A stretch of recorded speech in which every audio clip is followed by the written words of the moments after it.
and lady, no, see eye to eye. But, Emperor, sometimes a different outlook can change your point of view. What? Precisely. What is it about the Asians that fascinates Caucasians? What is it about the Asian that's alive? Is it the wontons, the emperors, the guys? Perhaps it's more unusual than their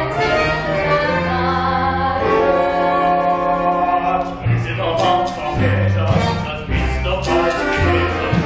Is it about Caucasian and so on? They all are they have hell on their chest, and they only have one God. Impossible! Sorry. That song was not from the Drowsy Chaperone. That was from another musical entirely. I have a woman who comes in once a month. Did you say that? I have a woman. Oh, anyways. I have a woman who comes in once a month to clean the things I absolutely refuse to clean. She's very good, but she has an annoying habit of putting my records away in the wrong sleeves. Even though I tell her, "No touch records, Carmela, no touch records." I suppose if I spoke to her in complete sentences, she wouldn't touch my records. Yeah. That started Act 2 of another Cable Inside musical, The Enchanted Nightingale. A degrading piece of chinoiserie about an emperor who is told by a magic bird to marry his American elocutionist instead of his betrothed. And he ends up building the Great Wall of China. A slap in the face of 4,000 years of Chinese history. That was the Joanna Mallory as American Lady. And did you recognize Roman Bartelli as the Emperor? Yes, he was a man of 1,000 accents, all of them insulting. Act 2 of the Drowsy Chaperone begins with this, a haunting lament from a very depressed bride. She sings it standing on her balcony, breathing the pale blue light of the sympathetic moon, which is ridiculous because it's the middle of the day. Now, when you're listening to this, try to ignore the lyrics. They're not the best, but the tune is beautiful, and it truly reflects the bride's state of mind. Just ignore the lyrics. I put a monkey on a pedestal and try to make that monkey stay. And he did for a time, but he needed to climb and with other monkeys play far away. He left his dragon on that pedestal beside his tiny rusty car, and I haven't got the strength to pick them up. Oh, monkey, monkey, monkey, you broke my heart in two, but I'll always save that pedestal for you. I'm just going to quote myself correctly. Come, my little monkey, come, my little monkey. Now, melody is so simple it just floats in the air. And I must admit, I do get a little misty when I think of that tiny jacket lying on that pedestal. Its long sleeves dangling to the ground. Oh, monkey, monkey, monkey, you broke my heart in two, but I'll always save that pedestal Pedestal. for you.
Is it the monkey or my head is full?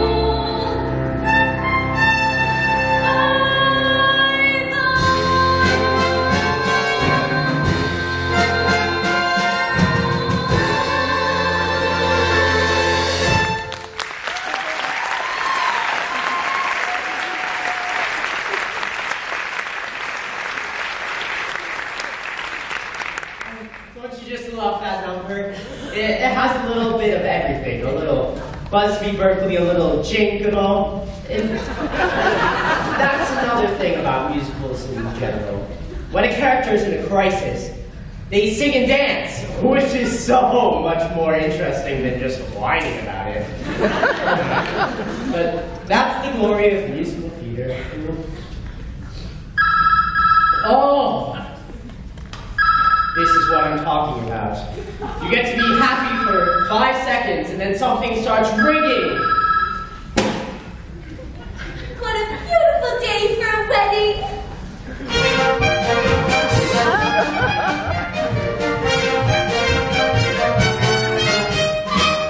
Shall I have the computer moved now, or would you prefer I wait till morning? Now I'm going to stop here so this number isn't interrupted by a ringing telephone. Here we have 2 vaudeville performers who seem to have slipped through the cracks of time. They are Noel Fitzpatrick and Ukulele Lil. I don't know anything about them. I suppose Ukulele plays the ukulele, but she doesn't in this musical. I tried doing some research on them. I looked through all my books, and I even tried the internet. But all my searches ended in Tiny Tim's autopsy photograph. Anyway, they're both charming. Why would you have the pews removed? The bride has called off the wedding, madam. Oh, Underling, never listen to a bride on her wedding day. Love is a very complex emotion, Underling. Yes, madam. You can be very close to someone 1 minute, and the next minute, while you just want to strangle them. Do you understand? I'm familiar with the urge to strangle. Yes. See, that's just the nature of love. Love makes lovers worry, love makes lovers fret, but here's the fact on which we can depend. Just like long ago when Romeo was Juliet, love is always lovely in the end. Might I remind you, madam, that Romeo and Juliet was a tragedy. Oh, I never read reviews. Love can start a quarrel, love can cause a deed. Love has always been a trusting friend. Was a happy day for Haley, Agent, and Bolin. Love is always lovely in the end. But, madam, Anne Boleyn lost her head. Yes, she was in love. Love was good to Eve and Adam, Here we go again. and Samson and Delilah too. Good grief. May I pose a question, madam? Why, yes, of course. Why does nothing I say to you ever get through? Don't mind if I do.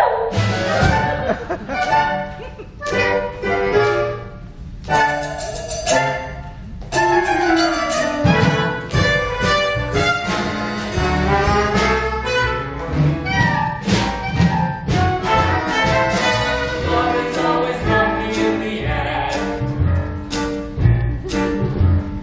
Love sneaks up behind you, love comes from above.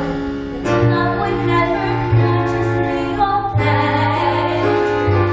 Love has certainly been kind to me and to my true love. Love is always lovely in the end. But your late husband was a brute. I don't mean him, you silly brute. Love is always lovely. Lovely, lovely, lovely. Love is always lovely in the end. Love is always lovely in the end.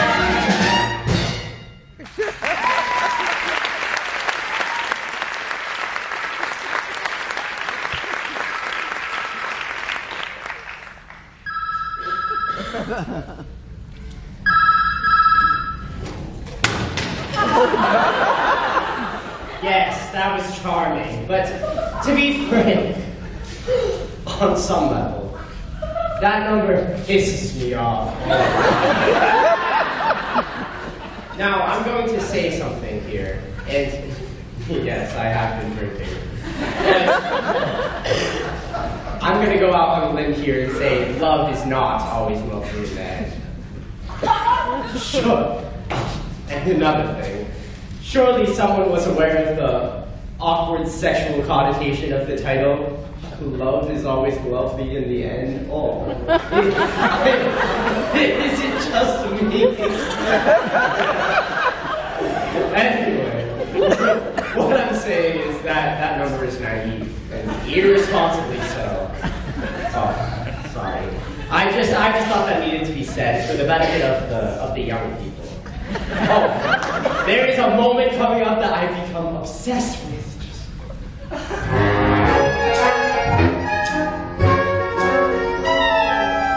There you are. Oh, chaperone, I'm in a terrible state. You certainly are. You can't go to a wedding looking like that. Oh, you poor dear. Haven't you heard? The wedding has been called off. Not your wedding, mine. Oh, that reminds me. Might I borrow your veil? You're getting married? But to whom? Your flag, express. You're marrying Aldalfo? I know, it seems surprising. When I look into his eyes, his big, clumsy eyes, I get all drowsy. And that's love, isn't it? Yes, dear, that is love. Help me. There you are, Janet. All right. I'm gonna lay all my cards on the table. I've got a weak heart. Can't take the pressure. If this goes on any longer, the old ticker might give out. Anyway, I have to know, is there gonna be a wedding or not? Yes. Thank the good Lord in heaven! Aldalfo and the chaperone are getting married. What? There you are. I have wonderful news. There's going to be a wedding. We know. You know? We just found out. But who told you? I did. But how did you know? What difference does it make? Mrs. Tottendale and I will be married in the garden at 7:30 this evening. What? What? Oh, yes. Congratulations to everyone. What kind of concubine wedding is this? Everyone's getting married except the bride and groom. Oh, Janet, there you are. I've been looking everywhere for you. Hello, Mr. Martin. Please don't be that way. Can't you find it in your heart to marry me? Janet, it's our wedding day and all, and George has gone through all this trouble, and, well, I do love you. More than I can say. But you kissed another woman. Yes, and I just can't understand it. This may sound ridiculous, but when I was kissing that French went by, it was like I was kissing you. Oh, Robert, you were kissing me. Wait, you mean you're me? That French accent was remarkably accurate. Why, thank you. I developed it when I played the role of Monique in Hold That Baguette. All right. Now, before you do anything, I just want you to think about this. No matter how well you play the role of a happy wife, you will never, ever get a standing ovation. Oh, I just don't know. Oh, I'm so conflicted. Chaperone, please, just this once, give me some advice that is coherent and appropriate for the situation. Should I marry Robert? Now here it comes, the moment that I was talking about before. Not only the culmination of the plot, but a moment that has fascinated me more than any other, and has brought me back to this record again and again. Now, here it comes. Well, my advice to you is, And this is it. Listen. well, you can.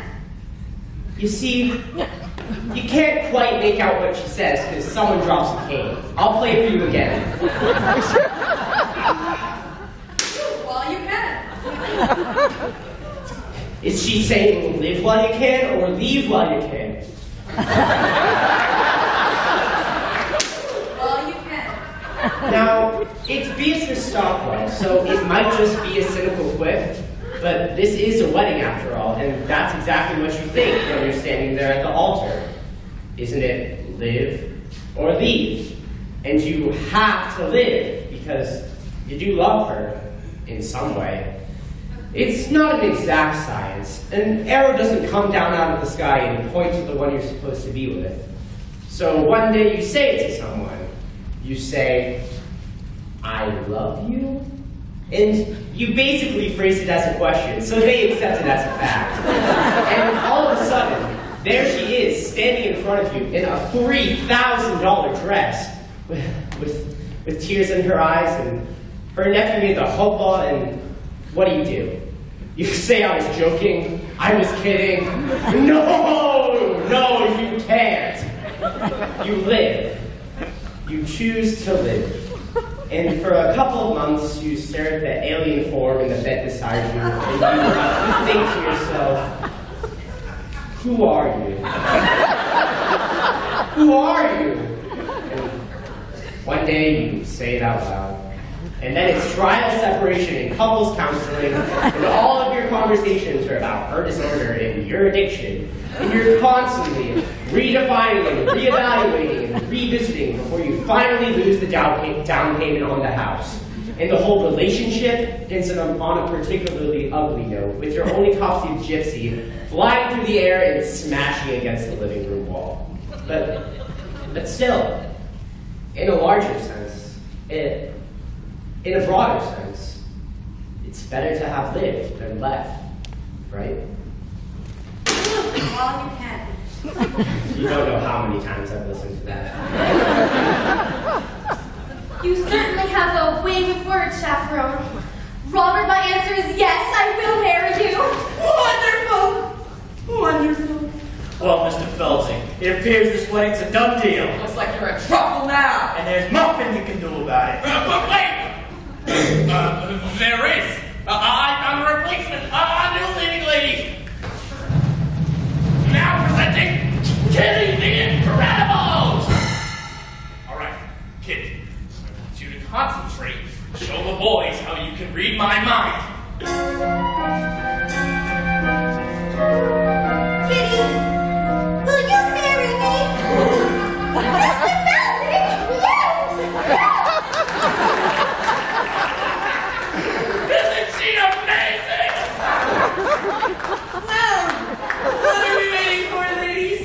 Go put on your frills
stay calm. It does this occasionally.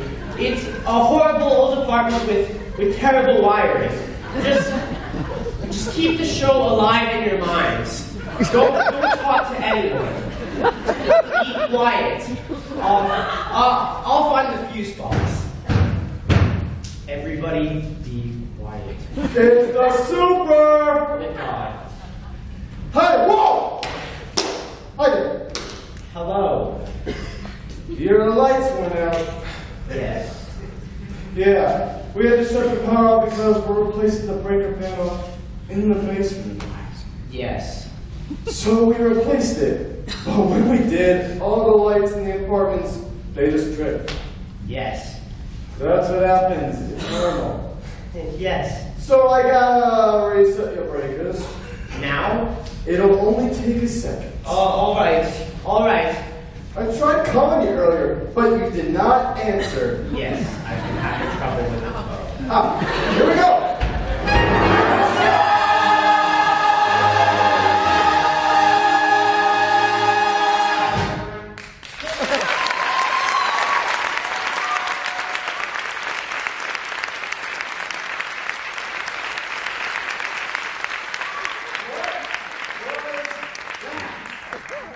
It was just a record.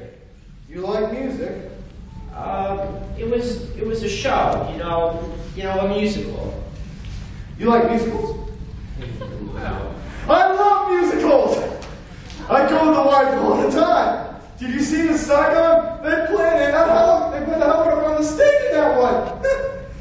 Yeah, I've seen it all. I've seen Cats.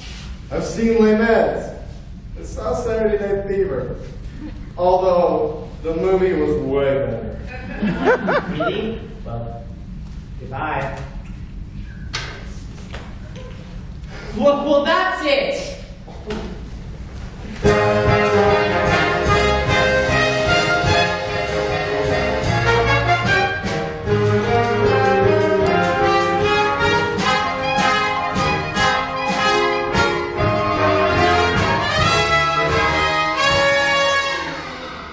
Well, that's it. 1 minute away from the end of the show, and the mood is ruined. I should just start the record again from the beginning. No, I can't do that. Can I? Oh, it's so frustrating. You have to understand. I love this show so much, and I've never even seen it. My mother gave me the record. This was just before our father left us. Oh, he didn't leave because of the record, although I'm sure it didn't help matters. Look, I know it's not a perfect show. The spit take scene is lame, and the monkey motif is labored, but none of that matters. It does what a musical is supposed to do. It takes you to another world, and it gives you a little tune to carry with you in your head, you know? A little something to help you escape from the dreary horrors of the real world. A little something for when you're feeling blue, you know? As we stumble along on life's fun journey, as we stumble along into the blue, here and we look there, seeking answers anywhere, never sure of where to turn or what type